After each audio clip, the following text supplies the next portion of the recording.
இந்த வீடியோவில் நம்ம திருக் பலம் பற்றி ஃபுல்லாக பார்க்க போகிறோம். பார்வை பலம் அப்படிங்கிறது வந்து நமக்கு சூரியன்லேருந்து கிடைக்கிறது, டேரெக்டாக கிடைக்கிறது அப்படிங்கிறத விட, அந்த கிரகங்கள் மேலே பட்டு நமக்கு எதிரொலிச்சு நமக்கு கிடைக்கிது பார்த்தீங்களா, ஒவ்வொரு கிரகங்களும் வெளியிடக்கூடிய அந்த ஒளி இருக்குது பார்த்தீங்களா, அதுதான் வந்து ரொம்ப முக்கியமானது. அதன் அடிப்படையில் ஃபஸ்ட்டு பௌர்ணமி சந்திரன். பௌர்ணமி சந்திரன் வந்து நமக்கு பூமிக்கு அருகில் இருக்கக்கூடிய ஒரு துணை கிரகம். அதோட ஒளி அப்படிங்கிறது வந்து நமக்கு அதிகமாக வந்து கிடைக்கிது. அதனால் வந்து திருப்பலத்தில் முதல்ல இருக்கக்கூடியது வந்து பௌர்ணமி சந்திரன். அந்த சந்திரனுக்கு வந்து பௌர்ணமியாக இருக்கிறப்ப டைரெக்டாக 7ஆம் பார்வை இருக்கிறதோடு மட்டுமல்லாமல் எல்லா கிரகத்துக்கும் டைரெக்டாக 7வது பார்வை அப்படிங்கிறது இருக்கும். ஃபஸ்ட்டு அதை புரிஞ்சுக்கங்க. அதுக்கப்புறம் வந்து 6, 8 அப்படிங்கிறது வந்து அந்த பௌர்ணமி சந்திரனாக இருக்கிறப்போ, ஏன்னா ஒளி அதிகமான ஒளி அப்படிங்கிறப்ப வந்து 6ஆம் பாவகத்திலையும் அந்த சந்திரனோட ஒளி விழுகும், 8ஆம் பாவகத்திலையும் வந்து சந்திரனோட ஒளி விழுகும். அதே மாதிரி சுக்கிரன், 2வது சுக்கிரன். ஏன்னா நம்ம வெறும் கண்களால் வந்து பார்க்கக்கூடிய ஒரு கிரகம் இன்றைக்கி நம்ம பூமியிலிருந்து.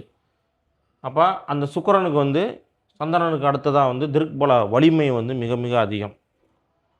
அப்போ அந்த சுக்கிரன் வந்து டைரெக்டாக அதனுடைய 7ஆம் வீட்டை பார்ப்பார். சூரியனும் வந்து என்னது 7ஆம் வீட்டை பார்க்கும். குரு, சுக்கிரனுக்கு அடுத்து குரு.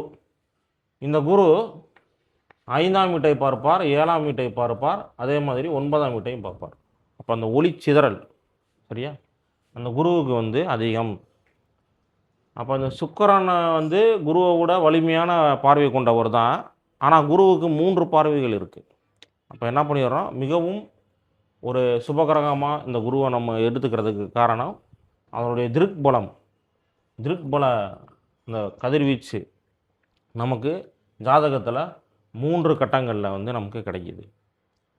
புதன் வந்து நியூட்ரல் பிளானட். நல்ல ஒரு வீட்டில் இருந்தால் அவர் பார்வை நல்லதையும், தீய கிரகத்தோட சேர்க்கையில் தீய வீட்டில் இருந்தால் அதோட பார்வை வந்து தீமையையும் செய்யுது. செவ்வாய் வந்து பாவ கிரகம். 4ஆம் வீடு, 7ஆம் வீடு, 8ஆம் வீட்டை பார்க்கக்கூடிய அமைப்பு இந்த செவ்வாய்க்கு இருக்குது. இதில் 7ஆம் வீட்டோட பார்வை வந்து 100% வேலை செய்யும். 4 மற்றும் 8ஆம் வீட்டோட பார்வை அப்படிங்கிறது வந்து 50% திறனுடையது. சனியும் வந்து ஒரு பாவ கிரகம். சனி வந்து லக்னத்துக்கு 3ஆம் வீடு, 7ஆம் வீடு, 10ஆம் வீட்டை வந்து பார்வை செய்யும். சனி ஒரு தீய கிரகம். இதோட 7ஆம் பார்வை 100%, 3 மற்றும் 10ஆம் பார்வை வந்து 50% வீரியமிக்கதாக வந்து ஜோதிடத்தில் வந்து சொல்லப்படுது.